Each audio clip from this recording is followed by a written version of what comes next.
चलिए भाई, इस लेक्चर में हम लोग कुछ रिलेटिव वेलोसिटी की बहुत इंपॉर्टेंट प्रॉब्लम डिस्कस करने वाले हैं, है ना। और ये बहुत ही कॉमन प्रॉब्लम्स हैं और आपको समझी भी होनी चाहिए और समझने के साथ साथ आपको रटी भी होनी चाहिए। ये किसी भी एग्ज़ाम में कभी भी पूछी जा सकती हैं प्रॉब्लम्स, ठीक है। HC वर्मा, एरोडो, जेई का पेपर हो, नीट का पेपर हो, अगर आप देखेंगे तो आपके प्रॉब्लम्स हर 4-5 साल में आपको कहीं ना कहीं मिल ही जाएगी किसी ना किसी एग्ज़ाम में। तो देखिए, सबसे पहले हम लोग आते हैं, कई प्रॉब्लम मैं डिस्कस करूँगा, है ना। और सबसे पहले इसमें आती है लिफ्ट की प्रॉब्लम, ठीक है। रिलेटिव वेलोसिटी का यूज़ करके हम लोग लिफ्ट की प्रॉब्लम्स को बहुत इजी कर सकते हैं। आपने ऐसी प्रॉब्लम्स 1D में की होंगी कि एक लिफ्ट ऊपर मूव कर रही है, ठीक है, और लिफ्ट में आपने क्या किया, एक बोल्ट को यहाँ से छोड़ दिया, ठीक है। तो आपसे पूछता है कि उस बोल्ट को लिफ्ट में यहाँ तक आने में कितना टाइम लगेगा, ठीक है।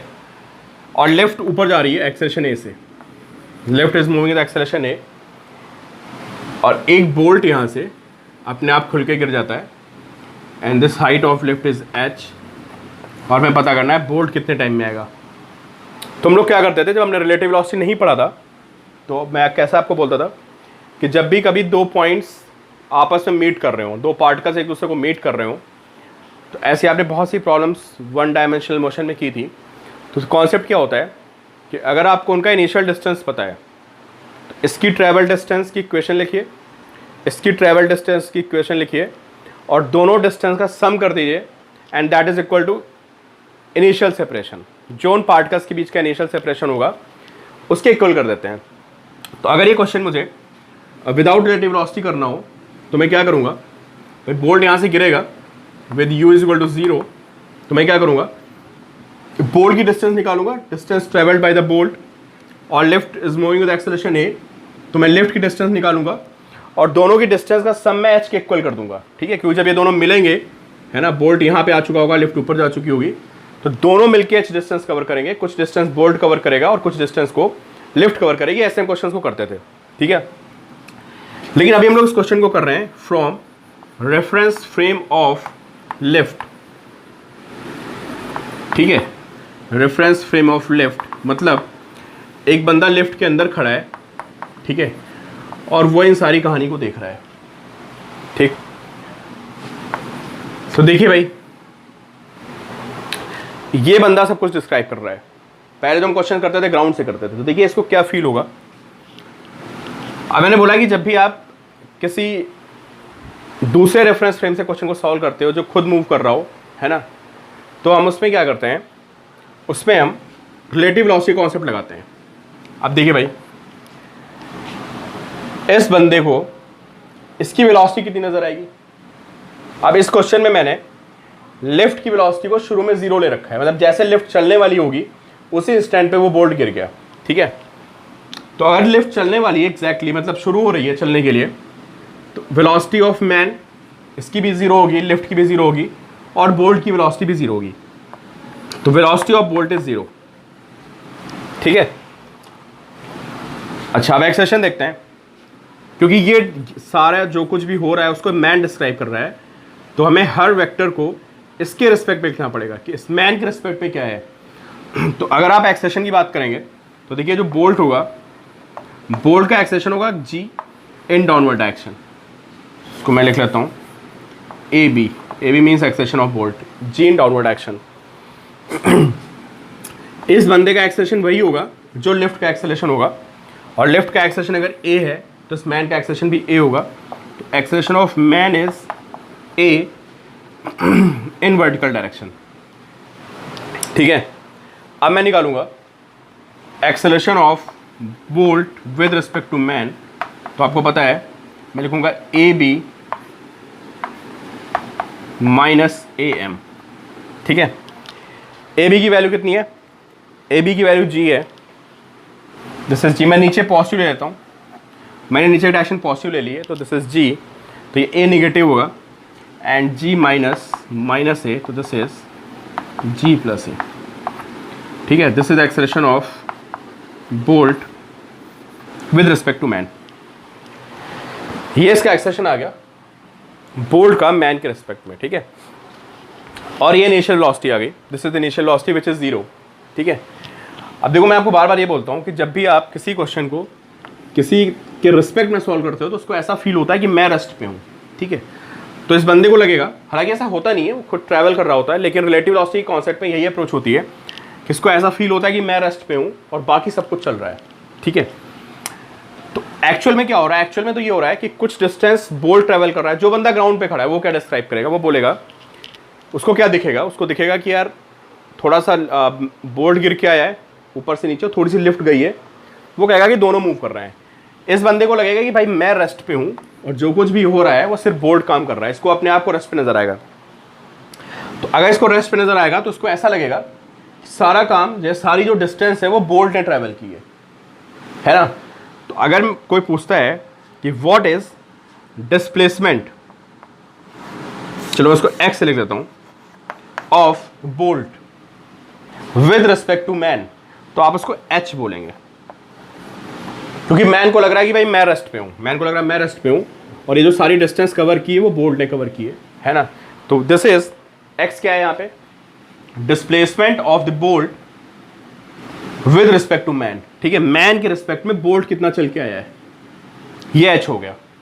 आप समझ लीजिए इस बात को, कुछ डिस्टेंस बोल्ट कवर करेगा, कुछ मैन कवर करेगा, ठीक है, लेकिन मैन के रिस्पेक्ट में वो पूरा एच लेंगे हम लोग। जो ग्राउंड पे होगा वो डिस्क्राइब करेगा थोड़ा सा डिस्टेंस बोल्ट ने कवर की और थोड़ा सा लिफ्ट ने कवर की, दोनों ने मिलके एच को 0 कर दिया, ठीक है। लेकिन इसके रिस्पेक्ट में लगेगा कि मैं रेस्ट में हूं और सिर्फ बोल्ट इतना ट्रेवल करके आया एच, ठीक है। तो बस अब आपको पता है कि जब आप 1D की इक्वेशन अप्लाई करते हो या आप काइनेमेटिक्स की इक्वेशन अप्लाई करते हो, किसके रेफरेंस में, मतलब किसी मूविंग ऑब्जेक्ट के रिस्पेक्ट में, मतलब आप खुद कहीं पे बैठे हैं और आप जहाँ पे बैठे हैं वो चीज़ ट्रैवल कर रही है या आप खुद ट्रैवल कर रहे हैं, तो जब आप वहाँ पे 1D की इक्वेशन अप्लाई करते हो तो सब कुछ रिलेटिव ही लगता है। डिस्प्लेसमेंट भी रिलेटिव होगा, वेलोसिटी भी रिलेटिव होगी और एक्सेलरेशन भी रिलेटिव होगा, आप मिक्सअप नहीं करोगे। तो देखो भाई, अब मैं लिखूंगा x is U T plus half A T square, ठीक है। और जब मैं x is U T plus half A T square लिखूंगा तो मुझे समझ में आएगा x is U T plus half A T square. तो मैं मिक्सअप नहीं करूंगा, मैं सब रिलेटिव लिखूंगा यहाँ पे। तो इन प्लेस ऑफ एक्स ये एच चल के आया है, initial velocity is 0 into t, और जो एक्सेलरेशन हो चुका है that is g plus a into t square. तो यहाँ से टी आ जाएगा under root 2h upon g plus a. This is time. इतने टाइम के बाद वो बोल्ट लिफ्ट के फर्श पे गिर जाएगा, ठीक है। तो ये लिफ्ट की प्रॉब्लम हो गई। अब इसमें एक सेकंड केस लेते हैं। अभी तो मैंने क्वेश्चन में क्या बोला था कि लिफ्ट इज एट रेस्ट, ठीक है, बट मान लेते हैं कि लिफ्ट रेस्ट पे नहीं थी और लिफ्ट ट्रैवल में, मतलब लिफ्ट में एक वेलोसिटी थी कि पहले से ट्रैवल कर रही थी। अब एक और सिनेरियो लेते हैं, ठीक है। ये बोल्ट है, यहाँ पे बंदा खड़ा है, ठीक है, सब कुछ सेम है, दिस हाइट इज एच, ठीक है, acceleration of lift is A and now velocity of lift is you, ठीक है। तो पिछले क्वेश्चन में बोल्ट कहाँ पे गिरा था पिछले क्वेश्चन में बोल्ट उसी टाइम पे गिर गया था जब हमने लिफ्ट को स्टार्ट किया था। इस बार लिफ्ट कहीं हवा में जा रही थी, इसकी वेलोसिटी यू थी, ठीक है। अब सब कुछ ये डिस्क्राइब करेगा, इसके रिस्पेक्ट में सॉल्व करेंगे, ठीक है, इस मैन के रिस्पेक्ट में। तो मुझे पता है कि जब भी मुझे डिस्टेंस गिवन होती है ना, और टाइम निकालना होता है, तो आपके पास एक ही तरीका होता है, आप सेकंड इक्वेशन यूज़ करते हो, x is U T plus half A T square, वहाँ से आप टाइम को निकालते हो। तो यहाँ भी हमें वही काम करना है, ठीक है। तो देखिए क्या करेंगे, अब इसके रिस्पेक्ट में सारी बातें करेंगे। सबसे पहले एक्सेलरेशन की बात करते हैं, है ना। अभी आप निकाल चुके हो पिछली प्रीवियस प्रॉब्लम में कि acceleration of bolt with respect to man या with respect to lift is equal to G plus A, ठीक है। ये हमने अभी निकाल रखा है प्रीवियस प्रॉब्लम में, ठीक है। डिस्प्लेसमेंट भी आपको पता है, ठीक है, दोनों चलेंगे यार, मैन भी कुछ ऊपर जाएगा, लिफ्ट भी कुछ ऊपर नीचे, लिफ्ट ऊपर जाएगी, है ना, बोल्ट नीचे आएगा। बट ओवरऑल अगर आप मैन की रिस्पेक्ट पे देखोगे कि बोल्ट कितना चल के आया है, तो this is displacement of the bolt with respect to man. और मैन को ऐसा लगेगा कि भाई मैं फिर वही रिपीट कर रहा हूं कि मैं रेस्ट पे हूं, मैं कुछ नहीं कर रहा हूं, जो कर रहा है वो कौन कर रहा है, वो बोल्ट ही चल रहा है, बोल्ट इतना चल के आया, मेरा कोई कंट्रीब्यूशन नहीं उसमें, ठीक है। तो व्हाट इज डिस्प्लेसमेंट, अगर मैं डिस्प्लेसमेंट की बात करता हूं तो that is h in downward direction with respect to man, ठीक है। अब हम बात करते हैं किसकी, क्या रहेगा यहाँ पे, वेलोसिटी, क्योंकि इक्वेशन होती है x is U T plus half A T square. आप देखो होगा क्या पता है, जब ये बोल्ट यहाँ से गिरेगा, ठीक है, तो जो वेलोसिटी बोल्ट की होगी इनिशियल, आपको ये बात तो सबको पता है कि मूविंग ऑब्जेक्ट से आप किसी को ड्रॉप करते हो, है ना, तो उसमें उस इंस्टेंट पे ड्रॉप करते समय जो वेलोसिटी होती है वो मूविंग ऑब्जेक्ट की वेलोसिटी आ जाती है।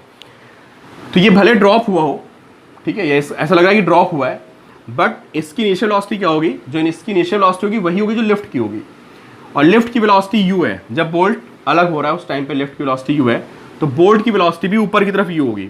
तो velocity of bolt is u in upward direction, ठीक है। एंड व्हाट अबाउट मैन, यार मैन और लिफ्ट और बोल्ट सब एक ही हैं, है ना।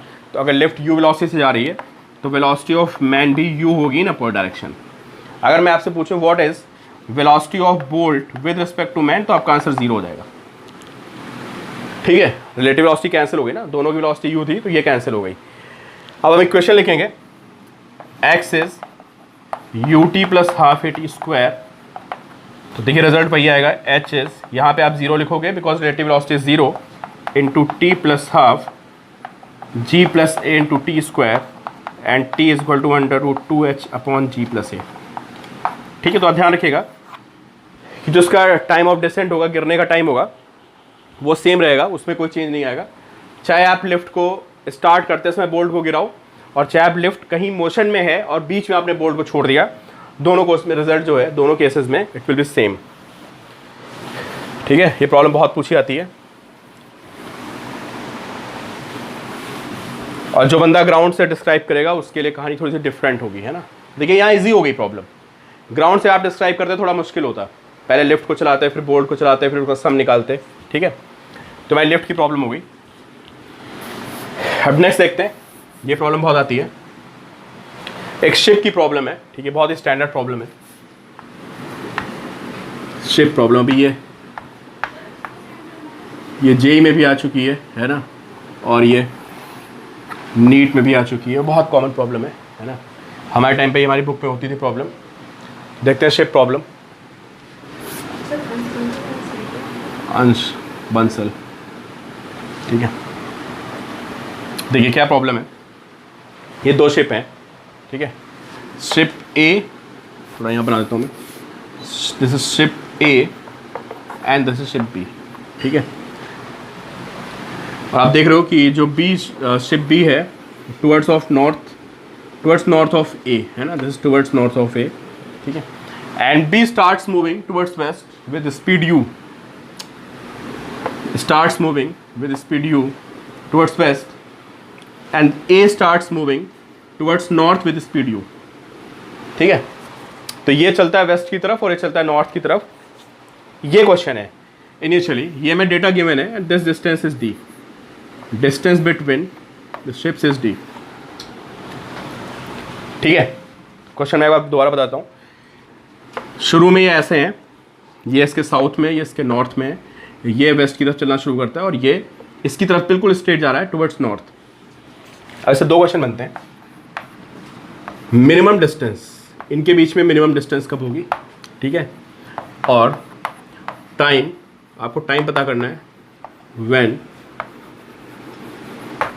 डिस्टेंस इज मिनिमम, ठीक है। ये दो बातें हो गई। तो देखिए भाई ये डिस्टेंस मिनिमम की बात क्यों कर रहा है पहले समझते हैं, ठीक है। Time and distance is minimum. देखिए भाई क्या है कि थोड़ी देर के बाद ये दोनों की स्पीड सेम है, तो थोड़ी देर बाद ये यहाँ पहुँच जाएगा, लेट टाइम बी टी, है ना, टाइम टी के बाद यहाँ पे है, तो ये यहाँ पहुँच जाएगा टाइम टी के बाद, same distance because they have same speed. तो ये यहाँ पहुँच गया और ये यहाँ पहुँच गया। आप देखिए इनके बीच की डिस्टेंस ये हो गई, अब साफ साफ आप देख रहे हो कि डिस्टेंस कम हो गई, पहले डिस्टेंस ये थी, अब डिस्टेंस ये हो गई। फिर थोड़ा टाइम बाद क्या होगा, ये यहाँ पहुँच जाएगा और जितना ये चलेगा उतना ये भी चलेगा क्योंकि दे हैव सेम स्पीड, और फिर ये ऐसे हो जाएंगे, ऐसे आपको दिख रहा होगा साफ साफ कि ये लेंथ से ये लेंथ और कम हो गई। फिर थोड़ी देर बाद ये यहाँ पे होगा, ठीक है, ये यहाँ पे होगा और डिस्टेंस ये हो जाएगी, ठीक है। फिर ये थोड़ी देर बाद यहाँ पे होगा और ये यहाँ पे होगा, डिस्टेंस ये हो जाएगी। फिर ये यहाँ पहुँच जाएगा और ये यहाँ पहुँच जाएगा, फिर ये यहाँ पहुँच जाएगा और ये यहाँ पहुँच जाएगा। और देखिए अब क्या हो रहा है, डिस्टेंस अगेन इंक्रीजिंग, ठीक है। तो जब ये शिप ऐसे चलेगा और ये ऐसे चलेगा तो इनके बीच की डिस्टेंस कम हो रही है, ठीक है। और थोड़ी देर के बाद इनकी डिस्टेंस क्या होगी, एक टाइम पे आके मिनिमम आएगी कहीं पे, चलो ये मुझे मिनिमम लग रहा है, एक टाइम के बाद ये डिस्टेंस मिनिमम हो जाएगी और फिर उसके बाद ये डिस्टेंस फिर बढ़ना शुरू होगी, ठीक, और फिर ये मैक्सिमम डिस्टेंस आएगी इनके बीच में। तो हमें पता करना है कि इनके बीच में डिस्टेंस कब मिनिमम होगी, है ना, और कैसे होगी। तो देखिए भाई, इसके दो अप्रोच हैं। एक हमारी तो मैथमेटिकल अप्रोच है, डिफरेंशिएशन वाली, वो कर लेते हैं, और फिर हम लोग रिलेटिव वेलोसिटी से देखेंगे, ठीक है। देखिए भाई, ये शेप हमारा कौन सा था, मैं भूल गया क्या था, ये शायद ये बी था, एंड दिस इज शेप ए, ठीक है। टाइम टी के बाद ये चलेगा we T distance, this will be we T, and this will be, ये टोटल डी थी तो this will be D minus v T. ये भी वी टी चलेगा, ये यहाँ पे होगा same distance, this will be we T, this is we T, and this is D minus v T. अब आप देखिए इनके बीच की डिस्टेंस ये है, चलिए इसको मैं x लिख देता हूँ, d तो ऑलरेडी यूज़ कर चुके हैं, ठीक है। तो अगर आप x की वैल्यू देखेंगे तो यूजिंग पाइथागोरस आपको साफ साफ दिख रहा है कि this is d minus v t square and plus we t square, ये इनकी डिस्टेंस आ गई, ठीक है। भाई मैथमेटिकल अप्रोच है, ठीक है। हमें पता करना है at what time t x is minimum. Maths वाले बच्चों को पता है कि क्वाड्रेटिक बनेगी, है ना, और क्वाड्रेटिक में आपको पता है जो उसकी मिनिमम वैल्यू होती है ना, किसी एक्सप्रेशन की जो मिनिमम वैल्यू होती है वो x is equal to minus B by two A पर होती है, और कितनी होती है, that is minus D by four A, ठीक है। एक तो वो अप्रोच है, तो वो बच्चे यूज़ कर सकते हैं जिनको क्वाड्रेटिक में क्लैरिटी है कि how to find minimum value of quadratic equation, ठीक है। मैथ्स वाले बच्चे उस अप्रोचेस को सॉल्व कर लेंगे। और लगता है कि आपको नहीं याद आ रहा है तो कोई दिक्कत नहीं है, इसको मैं y लिख लेता हूँ। देखिए जब ये वैल्यू मैक्सिमम होगी, है ना, तो पूरी वैल्यू मैक्सिमम होगी, अंडर रूट के अंदर है, तो let this value is equal to y, तो d minus v t square plus, इसको ओपन कर देते हैं यार, ठीक है, कि स्टेप बच जाएगा, d square plus v square t square minus twice of d v t plus v square t square, this is y, ठीक है। जब y मैक्सिमम होगा, मतलब जब ये वैल्यू मैक्सिमम होगी तो अंडर रूट की वैल्यू भी मैक्सिमम होगी। इसका मुझे मैक्सिमम ना पता करना है, और विद रिस्पेक्ट टू टाइम तो मैं लिखूंगा d y by d t, and this is, ये तो जीरो हो जाएगा, plus v square is constant, cons d by d t of t square minus twice of d v भी बाहर आ गया, and we have d t by d t, ठीक है। ये वी स्क्वायर टी स्क्वायर, ये वी स्क्वायर टी स्क्वायर मिलकर two हो गया, तो मैं यही कर देता हूँ, यहीं पे टू ऐड कर देता हूँ, ठीक है। This is twice of v square, ठीक है। देखो ये दोनों एक्सप्रेशन सेम है, तो मैंने टू यहाँ पे टू लगा दिया, ठीक है। तो this is two v square and this is two t, and minus this is twice of d v, d t by d t is one, and for maximum ना सबको पता है कि डिफरेंशिएट करने के बाद we have to put equal to zero, तो इसको हम जीरो पुट करेंगे, putting d v by d t is equal to zero. आपको पता चलेगा जो टाइम की वैल्यू आएगी that will be d by two v. Solve करना, आप यहाँ से टाइम निकाल देना, this time is d by two v. तो ये हमारा आंसर आ गया कि time is d by two v, ठीक है। इस टाइम को जाके इक्वेशन वन में पुट कर देते हैं, इक्वेशन वन, ठीक है। तो हमें पता चल जाएगा कि x की मिनिमम वैल्यू कितनी होगी, ये तो पूछ रहा है आपसे। सेकंड डेरिवेटिव टेस्ट भी कर सकते हो आप, है ना। सेकंड डेरिवेटिव टेस्ट के बाद ही हमको पता चलता है कि मिनिमा है, तो आप एक बार इसको और डिफरेंशिएट मारोगे। देखिए एक बार और डिफरेंशिएट मार दीजिए आप, ये जो एक्सप्रेशन आया है इसको आप एक बार और डिफरेंशिएट मारिए, अगर आपको भी तो क्लियर नहीं है ना। वैसे क्वाड्रेटिक में आपको पता होना चाहिए, है ना, कि एक ही बार से आपका काम चल जाता है। अगर आप इसको बार और डिफरेंशिएट मारोगे तो this is four v square and d by d t of t is one, this is constant, तो जीरो आ गया। तो देखिए second derivative is zero, sorry second derivative is positive, याद है ना आपको। एक बार डिफरेंशिएट करते थे, दोबारा फिर डिफरेंशिएट करते थे, तो जब मैं d y by d t को दोबारा डिफरेंशिएट मारूंगा तो this t becomes one, so we have four v square and this is constant value, it becomes zero, so this differentiation is positive, and if second derivative is positive which means कि हमारा क्या है, this is minima. तो यहाँ से proof हो रहा है कि दिस टाइम इज मिनिमम। इस टाइम की वैल्यू को यहाँ पुट करते हैं, हमें एक्स भी पता करना था, तो जब मैं इस टाइम की वैल्यू को मैं यहाँ पे पुट करूँगा तो देखिए एक्स कितना आता है, एक्स इज इक्वल टू, जब आप वैल्यू पुट करोगे यहाँ पे time T is equal to D by two भी, तो X is equal to D by root two आ जाएगा। स्टैंडर्ड रिजल्ट है, याद कर लो बेहतर होगा, ठीक है। जेई के बच्चों को लगता है कि यार हम याद क्यों करें, मैं सब कॉन्सेप्चुअली बताओ, ठीक है। जेई मेंस में कभी कभी बहुत घिसे पिटे से क्वेश्चन आ जाते हैं, है ना, उसको रटा होता है, उसका फ़ायदा हो जाता है, इसको रटा नहीं होता, वो सॉल्व करता रहता है, ठीक है। तो अच्छे नंबर लाने के लिए कॉन्सेप्ट क्लियर होने के साथ साथ आपको बहुत सारे क्वेश्चन रटे होने चाहिए, स्टैंडर्ड क्वेश्चंस डायरेक्टली आ जाते हैं क्वेश्चंस, ठीक है। जिसको रटा होगा उसका काम हो जाएगा, ठीक है। तो दिस इज x = d/√2। चलिए अब इसको हम देखते हैं शेप प्रॉब्लम को दोबारा रिलेटिव वेलोसिटी के कॉन्सेप्ट से, ठीक है। Ship A, no this is ship B and this is ship A, ठीक है। ये जा रहा है u वेलोसिटी से टुवर्ड्स नॉर्थ और ये जा रहा है u वेलोसिटी से टुवर्ड्स वेस्ट, ठीक है। एक काम करते हैं, इस पूरे क्वेश्चन को हम B से सॉल्व कर लेते हैं। From reference frame of B, from reference frame of B। इसका मतलब क्या हुआ? इसका मतलब ये हुआ कि पूरे क्वेश्चन को कौन डिस्क्राइब करेगा? जो बंदा B वाले शिप पे खड़ा है वो डिस्क्राइब करेगा, है ना। जब वो डिस्क्राइब करेगा तो उसको ऐसा लगेगा कि मैं रेस्ट पे हूँ। तो देखो भाई, दिस डिस्टेंस इज D। अब देखो B को क्या फील होगा। This is velocity of B, this is velocity of B u and this is velocity of A, ये ऊपर की तरफ है, ठीक है। तो पता करते हैं कि what is velocity of A with respect to B। आप सबको पता है कि V ऑब्लिक A B का मतलब होता है कि VA माइनस VB। तो दिस इज VA, ठीक है, this is VB, this will be minus VB, है ना। रिवर्स कर देते हो।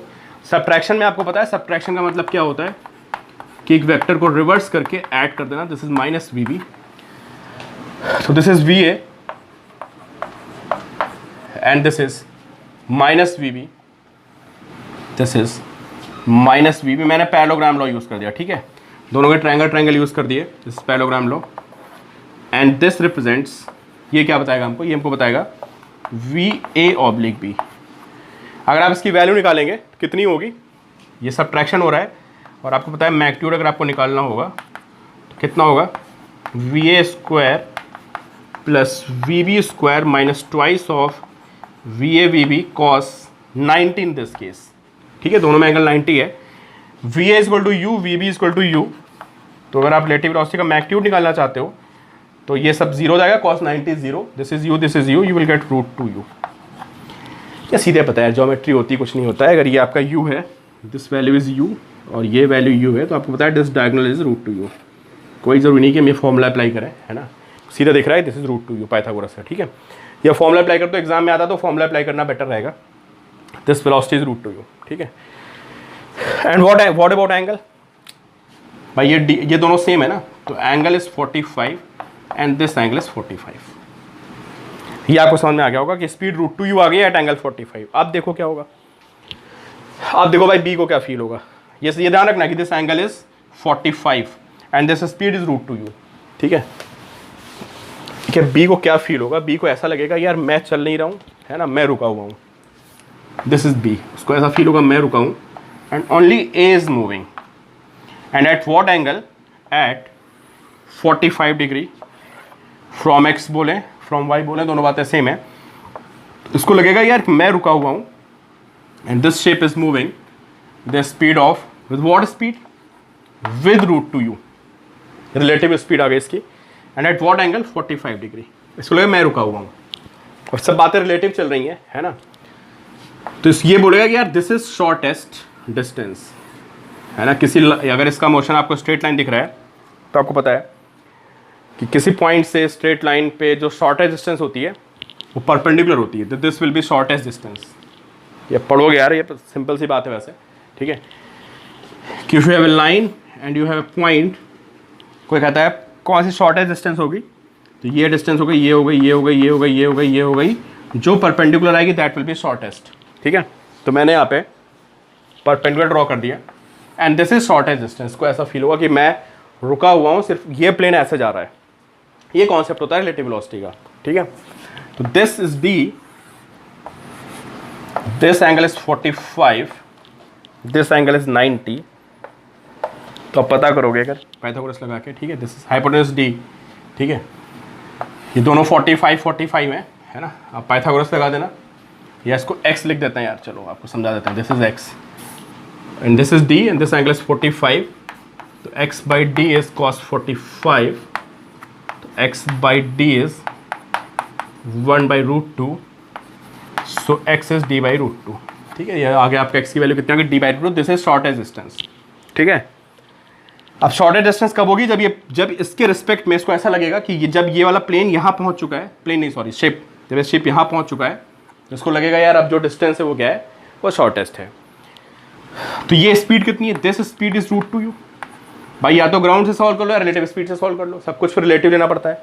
तो दिस स्पीड इज √2u, इसको ऐसा फील होगा कि this ship is moving with speed √2u at angle 45, और this distance is d by √2। Time निकालना है, time is distance upon speed. ठीक है, सारी बातें रिलेटिव चल रही हैं तो सब कुछ रिलेटिव रखेंगे, है ना, हम वहाँ पे कुछ मिक्सअप नहीं कर सकते। तो this distance is d by √2 and this speed is √2u, this speed is √2u, और हम इसको सॉल्व करेंगे तो time is d by 2u, this is time. ठीक है, ये हमारी टाइम की वैल्यू है, this is the minimum time and this is the minimum distance. ठीक है, तो इस क्वेश्चन को हमने कहाँ सॉल्व किया है, the concept of relative velocity. ये स्टैंडर्ड क्वेश्चन है, याद कर लो, है ना। और डिफरेंट भी आ सकता है यार, हो सकता है इनकी स्पीड डिफरेंट होती, स्पीड डिफरेंट होती, क्वेश्चन थोड़ा सा मुश्किल हो जाता। ठीक है, यू कैन एक्सपेक्ट, मतलब इस तरह के question you can expect in JEE, advance में एक्सपेक्ट कर सकते हो, है ना। मेंस में तो डायरेक्टली इस तरह के क्वेश्चन आते हैं। ठीक है, और ये बहुत ही कॉमन सा क्वेश्चन है भाई। आप किसी को बोलते हो कि आपने रिलेटिव वेलोसिटी पढ़ी है, तो रिलेटिव वेलोसिटी में क्या है, 8-10 क्वेश्चन बहुत स्टैंडर्ड हैं।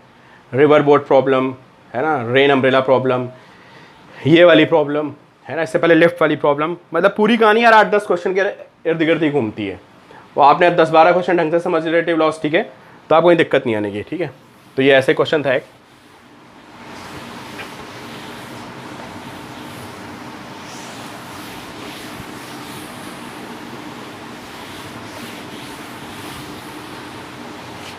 ठीक है, तो अब रिलेटिव वेलोसिटी कहीं भी घुस जाता है ना। एक प्रोजेक्टाइल वाली प्रॉब्लम्स होती हैं, जैसे मैं लिफ्ट में, प्रोजेक्टाइल इन लिफ्ट, है ना,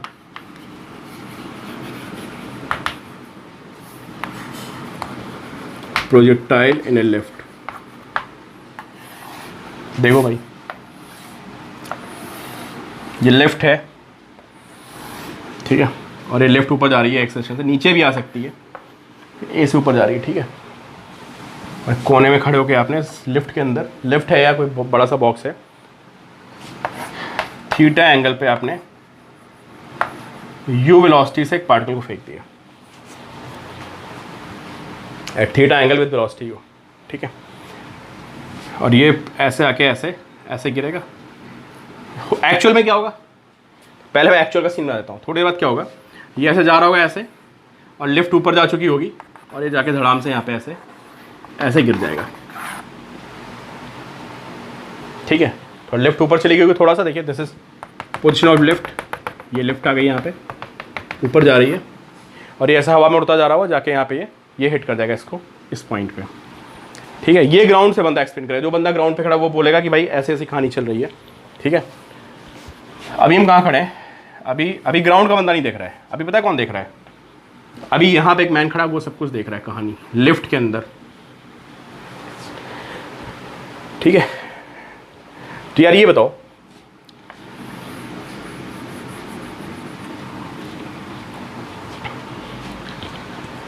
जितनी लिफ्ट की वेलोसिटी होगी, है ना, ये u वेलोसिटी से आपने विद रिस्पेक्ट टू लिफ्ट फेंका है, तो u क्या है, u है वेलोसिटी ऑफ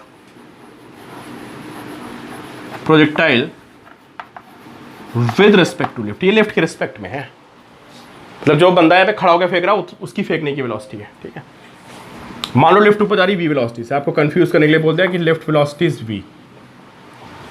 ठीक है, लिफ्ट वेलोसिटी इज v, और कहेगा टाइम ऑफ फ्लाइट निकालो, फाइंड टाइम ऑफ फ्लाइट। तो आपको पता है कि यार उसको कौन देख रहा है, उसको लिफ्ट मतलब लिफ्ट देख रही है, या लिफ्ट पे जो मैन खड़ा वो देख रहा है। अभी बताओ, अगर इसकी वेलोसिटी v है तो मैन की वेलोसिटी भी v होगी, होगी नहीं होगी, बिल्कुल होगी यार मैन की वेलोसिटी, और इसको भी v वेलोसिटी मिल जाएगी। क्यों, ये तो कॉन्सेप्ट होता है ना कि किसी मूविंग ऑब्जेक्ट से आप किसी को थ्रो करते हैं तो उसमें मूविंग ऑब्जेक्ट की वेलोसिटी ऐड कर जाती है, तो इसको भी v वेलोसिटी मिलेगी। और यार बताया तुमको रिलेटिव के कॉन्सेप्ट में वो कैंसिल हो जाएगी, जब सबके पास सेम वेलोसिटी होती है ना, तो वो कैंसिल हो जाएगी।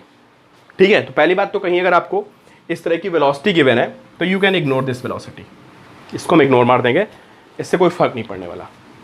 ठीक है, इस वेलोसिटी से। और हमें निकालना क्या है, हमें निकालना है टाइम ऑफ फ्लाइट।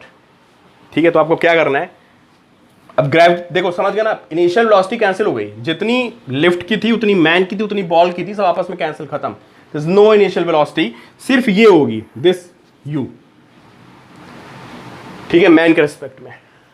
और ग्राउंड से क्या होगा, ग्राउंड से कहानी डिफरेंट दिखेगी यार, ग्राउंड से वो वेलोसिटी इसमें ऐड कर जाएगी, तो कॉम्प्लिकेट हो जाएगा थोड़ा सा। ठीक है, अब एक्सेलेरेशन की बात करते हैं। तुमको पता है अभी वही बात कि एक्सेलेरेशन जो होगा बॉल का that is g in downward direction, और जो मैन का एक्सेलेरेशन है वो a है इन अपवर्ड डायरेक्शन। ठीक है, और अगर आप acceleration of ball with respect to man और विद रिस्पेक्ट टू लिफ्ट निकालते हो तो which is ab minus am, what is acceleration of ball which is g in downward direction, what is acceleration of man a in upward, मैंने upward को negative ले लिया है तो माइनस माइनस a, ये हमेशा g प्लस आएगा, ये याद रखना। अगर लेफ्ट नीचे आ रही तो it will be g minus a। ठीक है, क्लियर। तो आपको करना क्या होता है, जितने भी लिफ्ट के क्वेश्चन होते हैं है ना, जिनमें लिफ्ट में आप बॉल को फेंकते हो तो वहाँ पे क्या करना होता है, जितने भी आपके फॉर्मूले हैं ना, उन सारे फॉर्मूलों में आप क्या करते हो, आप सिर्फ g प्लस a लिख देते हो। ठीक है, तो replace g with g plus a, बाकी सारी कहानी वही चलेगी, टाइम ऑफ फ्लाइट वही आ जाएगा। ठीक है, मैक्सिमम हाइट वही आ जाएगी, रेंज वही आएगी, आपको सिर्फ g प्लस a कर देना है। ठीक है, और if lift is accelerating in downward direction, अगर लिफ्ट नीचे आ रही है तो आपको क्या करना है, आपको सिर्फ g माइनस a कर देना है। ठीक है, तो ये प्रोजेक्टाइल की प्रॉब्लम्स आपको मिल जाएंगी उसमें रिलेटिव वेलोसिटी में, जब आपने उसके अंदर से किसी पार्टिकल को फेंक दिया है।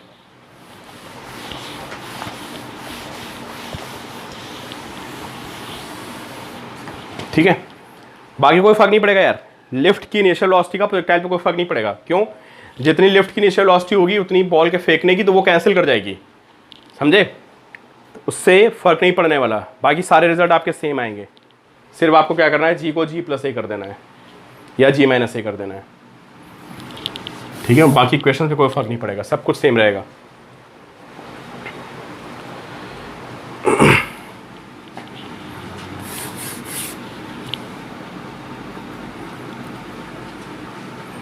ये चाहो तो आप ड्राइव भी कर सकते हो, अगर आपको कन्फ्यूज़न है ना, तो आप जो जैसे आप सॉल्व करते थे वैसे सॉल्व करिए आप।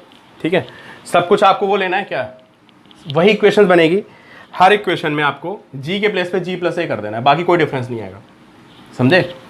आप ड्राइव करके देख लेना, सारी इक्वेशंस वही चलेंगी। फिर एक और प्रॉब्लम आती है बहुत इंपॉर्टेंट, देखो ये जेई का क्वेश्चन है यार, जेई का कि एक एकेडमिक लेवल का क्वेश्चन है। ठीक है, कि एक ट्रॉली है या ट्रेन है, कुछ भी दिया हुआ है। ठीक है, एक बंदा यहाँ पे खड़ा हुआ है, कॉमन सा क्वेश्चन है, और एक मैन ट्रॉली के अंदर खड़ा हुआ है, ये विंडो है, यहाँ पे एक मैन बैठा हुआ है। ठीक है, उसने क्या किया, train is एक्सेलेरेटिंग with acceleration A, तो ये ट्रेन का एक्सेलेरेशन ए है। ठीक है, और वो एक पार्टिकल को ड्रॉप कर देता है। ठीक है, मैन इनसाइड ट्रेन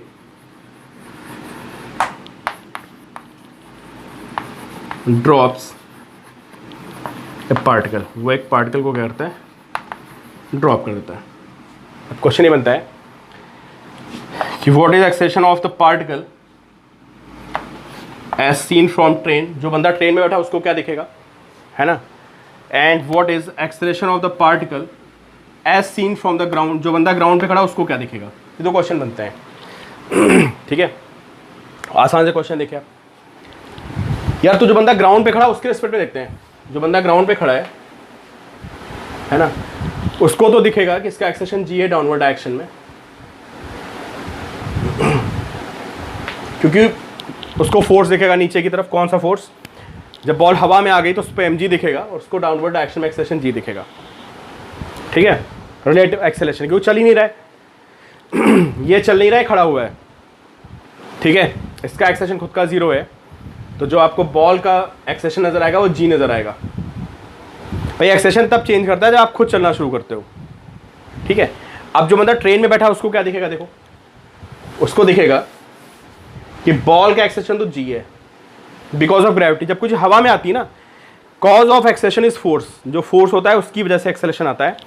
तो जब कोई चीज़ हवा में आ जाती है, आप कहीं फेंक दो, सीधे फेंक दो, उल्टा फेंक दो, किसी एंगल पे फेंक दो, और कुछ हवा में है और कोई आपसे पूछता है कि व्हाट इज इट्स एक्सेलेरेशन, तो सिर्फ ग्रेविटी एक्ट करती है, and because of gravity acceleration will be g, हमेशा g होगा उसका एक्सेलेरेशन। अगर आप ग्राउंड पे खड़े हैं तो सब कुछ आप ग्राउंड से एक्सप्लेन कर रहे हैं तो हमेशा आप g बोलेंगे। लेकिन अभी क्या हुआ कि आप ट्रेन में बैठ गए, ठीक है, और आपका जो बंदा है उस बंदे को मैंने क्या बोला, ट्रेन, ठीक है। तो एक्सेलेरेशन ऑफ ट्रेन जो है वो इधर है, इस डायरेक्शन में, this is acceleration of train and this is acceleration of particle. अब मुझे निकालना क्या है, मुझे निकालना है acceleration of the particle as seen from train. तो मुझे बताना है कि what is acceleration of particle with respect to train, ठीक है। तो मैं क्या करूंगा, पार्टिकल के एक्सेलेरेशन से मैं ट्रेन के एक्सेलेरेशन को माइनस कर दूंगा। इसका मतलब होता है कि मैं पार्टिकल के एक्सेलेरेशन में ट्रेन के एक्सेलेरेशन को रिवर्स करके ऐड कर दूंगा, ठीक है। If this is 80, this will be -80 and this is AP। दोनों को मैं ऐड करूंगा, parallelogram low, this is AP and this is -80। ये रिजल्टेंट आएगा, आप निकालोगे पाइथागोरस से या फॉर्मूला लगा के निकाल लो आप, जो रिजल्टेंट आएगा that will be under root this square plus this square. तो acceleration of particle as seen from the train is equal to under root a square plus g square. ये उसको एक्सेलेरेशन नजर आएगा। सीधी सी बात है यार, एक बात बताओ ना, ग्रेविटी तो एक्ट ही कर रही है, इसको ऐसे समझो, आप थोड़ा फील करने की कोशिश करो, ग्रेविटी तो डाउनवर्ड एक्शन में एक्ट ही कर रही है, ठीक है। आप एक एक्सेलेरेशन से आगे जा रहे हो, तो आपको ऐसा लगेगा कि आप रुके हुए हो। देखो हर बारी यही समझने का तरीका होता है कि अगर मैं एक एक्सेलेरेशन से आगे जा रहा हूं और मैं पीछे से मैं वॉल को, ये देखो वॉल है यहाँ पे, ठीक है। अब मैं अगर एक एक्सेलेरेशन से आगे जा रहा हूं ऐसे, तो मैं इसको ये भी बोल सकता हूं कि यार मैं रुका हुआ हूं और वॉल पीछे आ रही है, उससे कोई फर्क नहीं पड़ने वाला। आप कभी भी कोई भी क्वेश्चन ना होगा, फर्क नहीं पड़ेगा। तो मैं बोलूंगा कि मैं रुका हुआ हूं and this wall is moving in backward direction with acceleration A. तो मुझे ऐसा फील होगा, जो बंदा ट्रेन में बैठा है उसको लगेगा यार मैं रुका हुआ हूं ना, पीछे चला गया, कितने एक्सेलेरेशन से, A से, तो उसको लगेगा कि यार ये A एक्सेलेरेशन से पीछे चला गया मेरे रिस्पेक्ट में। हालांकि वो जा रहा है, बात समझो आप, वो जा रहा है लेकिन अभी वो अपने रिस्पेक्ट में देख रहा है ना, उसको क्या नजर आएगा, उसको लगेगा कि जैसा ड्रॉप करेगा पार्टिकल को और ट्रेन आगे एक्सेलेरेट करेगी तो उसको लगेगा मैं रुका हुआ हूं and this particle is moving in backward direction with acceleration a. एक एक्सेलेरेशन उसको ए वो मिलेगा, उसके जाने की वजह से जो उसको फील होगा, वो आगे जा रहा है तो उसको फील होगा कि this particle is moving in backward direction with acceleration a, और साथ में ग्रेविटी भी है। आप सोचो उसको क्या फील होगा, उसको लगेगा यार एक एक्सेलेरेशन तो ट्रेन के आगे जाने की वजह से उसको लग रहा है कि वो पीछे जा रहा है, और एक उसको ग्रेविटी वाला मिल गया जो एक्चुअल में काम कर रहा है बिकॉज ऑफ अर्थ ग्रेविटी। एक एक्सेलेरेशन उसको ये मिला, एक ये मिला, और ये रिजल्टेंट आ गया, दिस रिजल्टेंट। तो उसको जो एक्सेलेरेशन होगा पार्टिकल का वो इधर होगा।